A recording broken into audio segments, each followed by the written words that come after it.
This YouTube channel does not promote any violent, harmful, or illegal activities. All content provided by this channel is meant for an educational purpose only.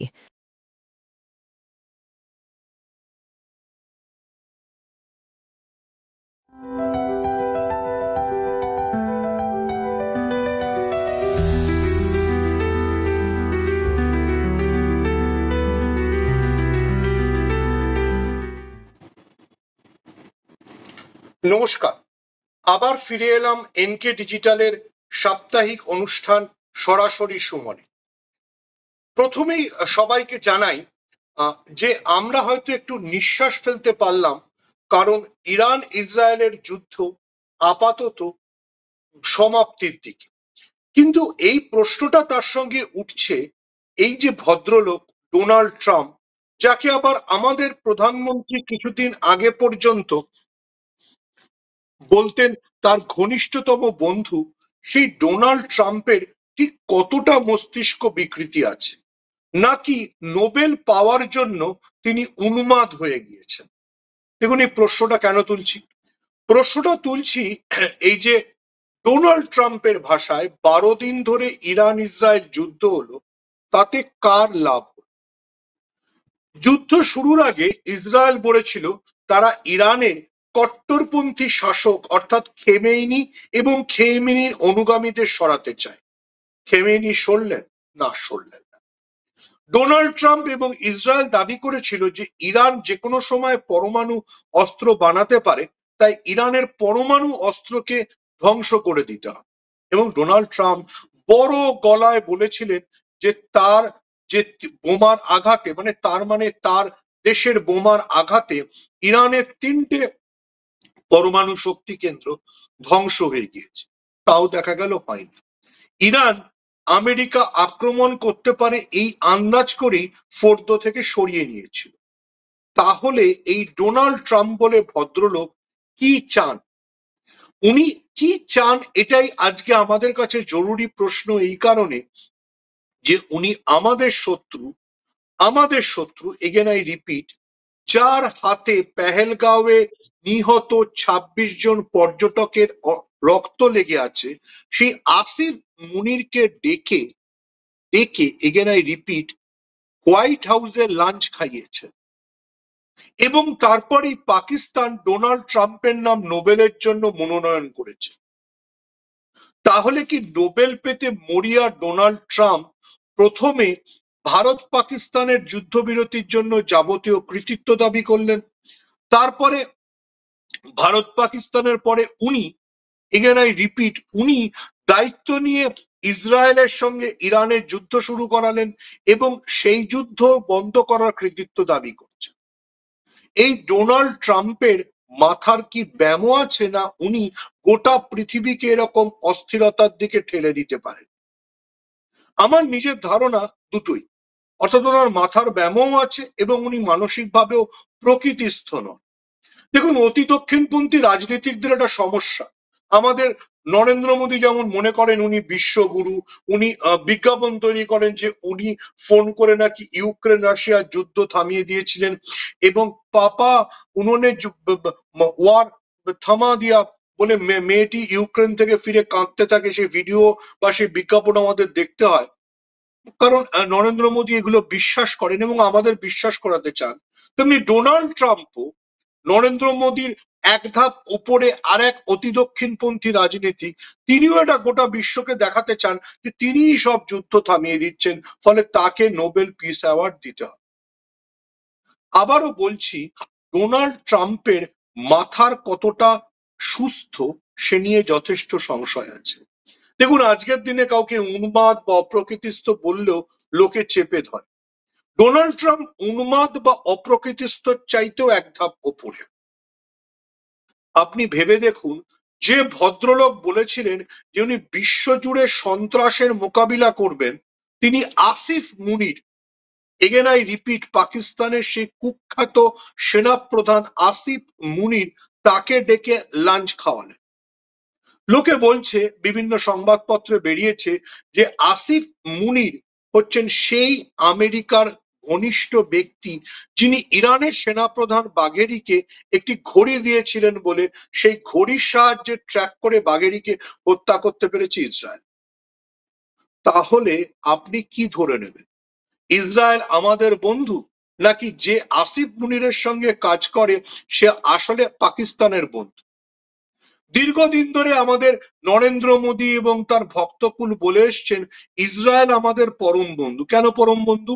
কারণ ইসরায়েলের একটি বিখ্যাত সমুদ্র বন্দর Haifa তা আদানিদের হাতে তুলে দিয়েছেন বেঞ্জামিন নেতানিয়াহু।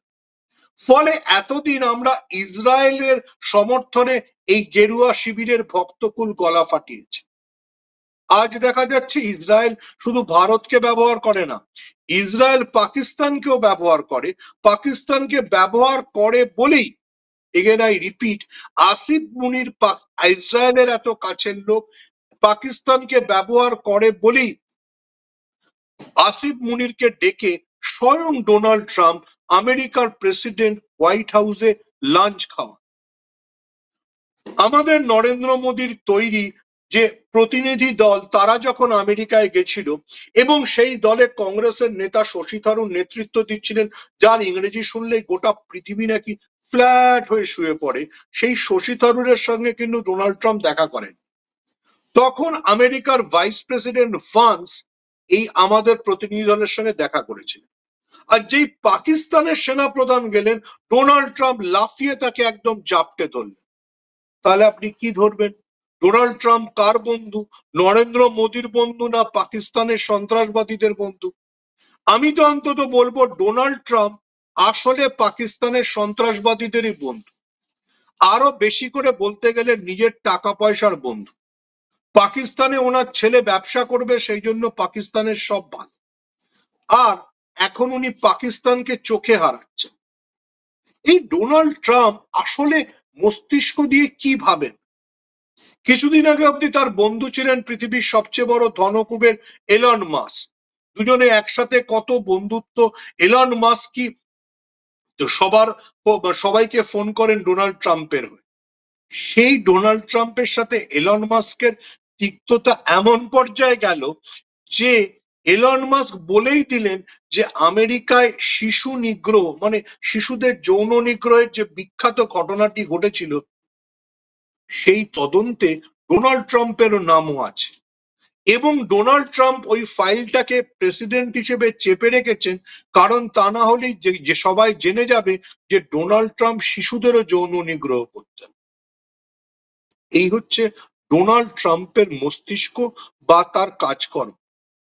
ডোনাল্ড ট্রাম্পের বিরুদ্ধে যে কত যৌন নিগ্রহের অভিযোগ আছে, স্টর্মি ডনিয়েল থেকে শুরু করে কতজন অভিযোগ জানিয়েছে, সে তার ইয়ত্তা মেলাভা। মলে গিয়েও উনি মহিলাদের জড়িয়ে ধরতেন, এমনই ওনার চরিত্র। কিন্তু উনি আজকে আমেরিকার প্রেসিডেন্ট, সমস্ত ঘটনা ধামাচাপা দিতে পেরেছেন। সে ধামাচাপা দিন, কিন্তু এই যে গোটা বিশ্বের এই যে নিউক্লিয়ার ফ্ল্যাশ পয়েন্ট তৈরি করে দেওয়া, ইরান আর ইসরায়েলের মধ্যে যুদ্ধ লাগিয়ে দেওয়া, এবং তারপরে বলা যে আমরা ইরানের নিউক্লিয়ার সাইটে হিট করব, এইসব করে আসলে ডোনাল্ড ট্রাম্প কি করছেন? দাদাগিরি। এটা কি সৌরভ গঙ্গোপাধ্যায়ের মানে গেম শো এর মতো ডোনাল্ড ট্রাম্প গোটা বিশ্বটাকে একটা দাদাগিরির মঞ্চ ভেবে নিয়েছেন এবং সেখানে যাবতীয় নাটক করবেন? কখনো বলবেন উনি ভারত পাকিস্তানের যুদ্ধ থামাচ্ছেন, তারপর পাকিস্তানের সেনাপ্রধান যে আসলে টেরর নেটওয়ার্কের সবকিছুর মদতদাতা, যে আসলে টেররিস্ট, মানে জঙ্গিদের হাতে অস্ত্র তুলে দেয়, বিস্ফোরক তুলে দেয়, সেই আসিফ মুনিরকে ডেকে লাঞ্চ খাওয়াবেন? আচ্ছা, এরপরে ধরুন আপনি বিশ্বাস করেন যে আমাদের প্রতিবেশী, মানে ঘরের পাশের প্রতিবেশী, আমাদের বাঙালিদের ঘরের পাশের প্রতিবেশী বাংলাদেশে যে জামাতের যে কাণ্ড কারখানা চলছে, সেটাকে ডোনাল্ড ট্রাম্প নিয়ন্ত্রণ করতে পারবেন? এই সেদিনও একটি নরসুন্দর, মানে যারা নাপিতের কাজ করেন, সেই পরিবারকে, বাবা ছেলেকে কি জঘন্য নির্যাতন করা হয়েছে বাংলাদেশে। মুক্তিযোদ্ধাদের গলায় জুতোর মালা পরিয়ে ঘোরানো হচ্ছে। ডোনাল্ড ট্রাম্প সে বিষয়ে কোনো ব্যবস্থা নিচ্ছেন না। কেন নিচ্ছেন না? কারণ ডোনাল্ড ট্রাম্প নিশ্চয়ই বাংলাদেশও ব্যবসা করতে চান। এতদিন উনি ইউনূসের বিরুদ্ধে এত কথা বলেছেন, এবার দেখা যাবে ইউনূসের সঙ্গে উনি ব্যবসা করছেন, ঠিক যেমন পাকিস্তানে আসিফ মুনিরের সঙ্গে উনি ব্যবসায় চলে গেলেন। তো ডোনাল্ড ট্রাম্পের এই উন্মত্ততার জন্য আমরা সাধারণ বিশ্বের নাগরিকরা কেন শাস্তি পাব? কেন বলছি আমরা শাস্তি পেলাম? ডোনাল্ড ট্রাম্পের এই ইরানকে আক্রমণের জন্য ক্রুড অয়েল মানে অপরিশোধিত তেলের দাম বাজারে প্রায় 8% বেড়েছে। এরপর ভারতে তেলের দাম বাড়বে, ভারতে যে পেট্রোল বা ডিজেলের দাম বাড়বে সঙ্গে সঙ্গে তার এফেক্ট পড়বে আমাদের খাওয়া দাওয়া জিনিসের উপরে, তারও দাম বাড়বে। তাহলে ডোনাল্ড ট্রাম্পের উন্মত্ততার দাম আমাদের খাবার টেবিল অব্দি এসে পৌঁছবে। আপনি যে আলু, পটল, চাল, ডাল কেনেন তার যখন দাম বাড়বে আসলে সেটা ডোনাল্ড ট্রাম্পের এই উন্মত্ততার জন্য। এর উপরে ডোনাল্ড ট্রাম্প এবং ইসরায়েল ইরানের বিভিন্ন তেলের ঘাঁটিও ধ্বংস করে দেওয়ার চেষ্টা করছিল। খোদ রাজধানী তেহরানে তেলের ঘাঁটিতে আক্রমণ করেছে। পশ্চিম এশিয়ার বাকি দেশগুলো অর্থাৎ কাতার, জর্ডন, লেবানন আপত্তি করা সত্ত্বেও এটা ট্রাম্প করেছেন। ট্রাম্প জানতেন না যে ইরান বিশ্বের কত বড় তেল উৎপাদক দেশ? ইরানের তেলের উৎপাদন কমে গেলে বা ইরানের তেলের উৎপাদন ক্ষতিগ্রস্ত হলে বিশ্বের বাজারে কি তেল বাড়বে, কি দাম বাড়বে? সব জানেন ডোনাল্ড ট্রাম্প। আসলে এই সব ওনার ফন্দি ফিকির, ব্যবসা বানানোর এবং নিজের টাকা রোজগারের ধান্দা শব্দটাই ব্যবহার করছে। এবং নরেন্দ্র মোদীর অবস্থা ভাবুন। নরেন্দ্র মোদী যখন বুঝলেন যে ডোনাল্ড ট্রাম্প ওনার সাথে বিশ্বাসঘাতকতা করে আসিফ মুনিরকে লাঞ্চে নেমন্তন্ন করেছে, তখন ডোনাল্ড ট্রাম্পের এই বিশ্বাসঘাতকতায় নরেন্দ্র মোদীর মাথা খারাপ হয়ে গেল। এতদিন তিনি যে ইসরায়েল করে গলা ফাটাচ্ছিলেন, তখন তিনি সোজাসুজি ইরানের প্রেসিডেন্ট পেজেকশিয়ানকে ফোন করলেন। তখন ওনার মনে পড়লো যে ইরান ভারতবর্ষের দীর্ঘদিনের বন্ধু রাষ্ট্র।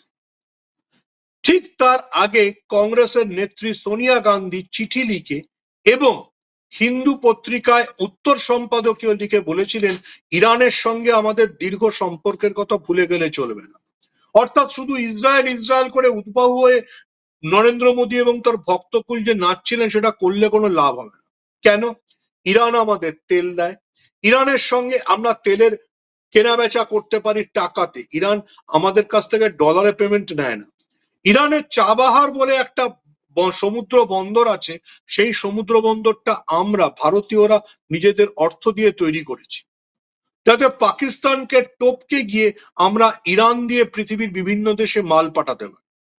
এখানেই শেষ নয়, যেদিন অপারেশন সিন্দুর হয়েছিল সেদিন ইরানের বিদেশমন্ত্রী নয়াদিল্লিতে বসে ভারতকে সমর্থন জানিয়েছিল।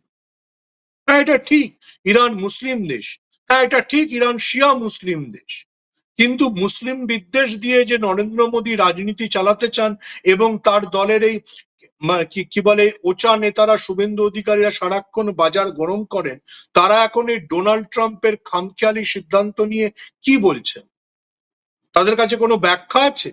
প্লিজ ভুলে যাবেন না, যেদিনকে ডোনাল্ড ট্রাম্প প্রেসিডেন্ট হিসেবে শপথ নিয়েছিলেন, এই শুভেন্দু অধিকারী টুইট করে বলেছিলেন যে এবার হিন্দুদের রক্ষাকর্তা এসে গেছে। ওনার টুইটটা আরেকবার দেখে নেবে। আজ শুভেন্দু অধিকারী কি বলবেন? আজ শুভেন্দু অধিকারী বলতে পারবেন কি ডোনাল্ড ট্রাম্প হিন্দুদের রক্ষাকারী?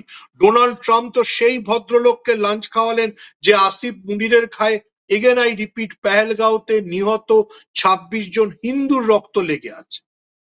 আসিফ মুনিরের চাইতে বড় টেররিস্টদের মদতদাতা আমাদের দেশের শত্রু কেউ আছে?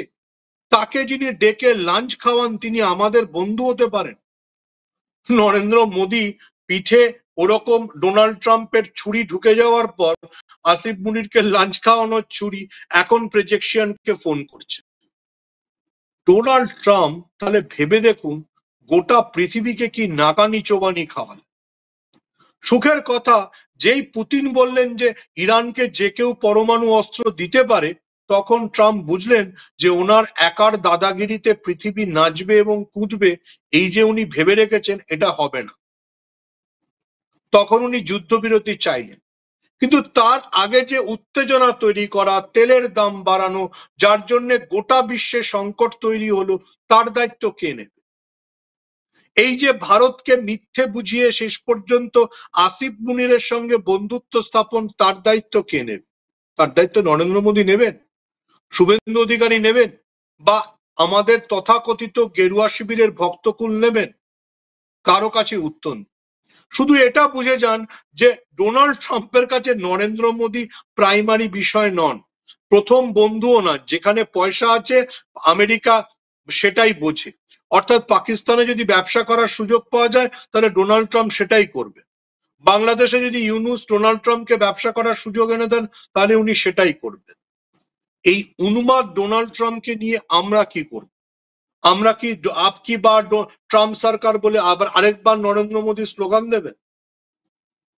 এই সবকিছু থেকে ভাবার সময় এসছে। আমাদের দেশে যারা ডলার ভক্ত তাদেরও একটু ভাবার সময় এসছে। তো হ্যাঁ, আরেকটা কথা মনে করিয়ে দিই, এই যে ইরানের সাথে ইসরায়েলের যুদ্ধ হলো, এই যে ইসরায়েল এত হাজার হাজার লোককে গাজায় মারছে, তাতে কোনো আমেরিকা প্রবাসী অধ্যাপক ডাক্তারদের কোনো হেলদোল দেখেছেন? বাঙালিদের কথাই বলছি, যারা আরজিকর নিয়ে ফাটিয়ে দিচ্ছিল, যারা পশ্চিমবঙ্গে কিছু হলেই আমেরিকায় কেঁদে ভাষায় প্রতিবাদ মিছিল করে, তারা গাজা নিয়ে কিছু বলে না কেন? কারণ গাজা নিয়ে বললে আমেরিকা তাদের দেশ থেকে বার করে দেবে, আর ডলারে কামাই হবে না। সমস্ত প্রগতিশীলতা ওই জন্য বন্ধ। ডোনাল্ড ট্রাম্পের তারা তখন সমর্থক হয়ে যান, ইসরায়েলের সমর্থক হয়ে যান। এই ধান্দাবাজ প্রগতিশীল প্রবাসীদেরও চিনে রাখ। এরা আরজি করের সময় বড় বড় কথা বলেছিল না? এরা যে কোনো সময় অ্যাওয়ার্ড বাপসি ইত্যাদি প্রত্যাহার বলে না? আপনি শুনেছেন যে ইসরায়েল গাজায় যে গণহত্যা চালালো তার প্রতিবাদে কোনো মার্কিন প্রবাসী অধ্যাপক চাকরি ছেড়েছেন, ডলারের মায়া ত্যাগ করে এসে ফিরে হুগলির কলেজে পড়াচ্ছেন? শুনেছেন আমেরিকায় তথ্য প্রযুক্তি দপ্তরে কর্মরত কোনো বিপ্লবী সিপিএম এর বিরাট নেতা যে সোশ্যাল মিডিয়ায় পোস্ট করেন আমেরিকার আইটি কোম্পানির চাকরি ছেড়ে কলকাতায় এসে কম্পিউটারের ক্লাস নিচ্ছেন? এরা সব ধান্দাবাজ প্রগতিশীল, এদেরও চিনে রাখ।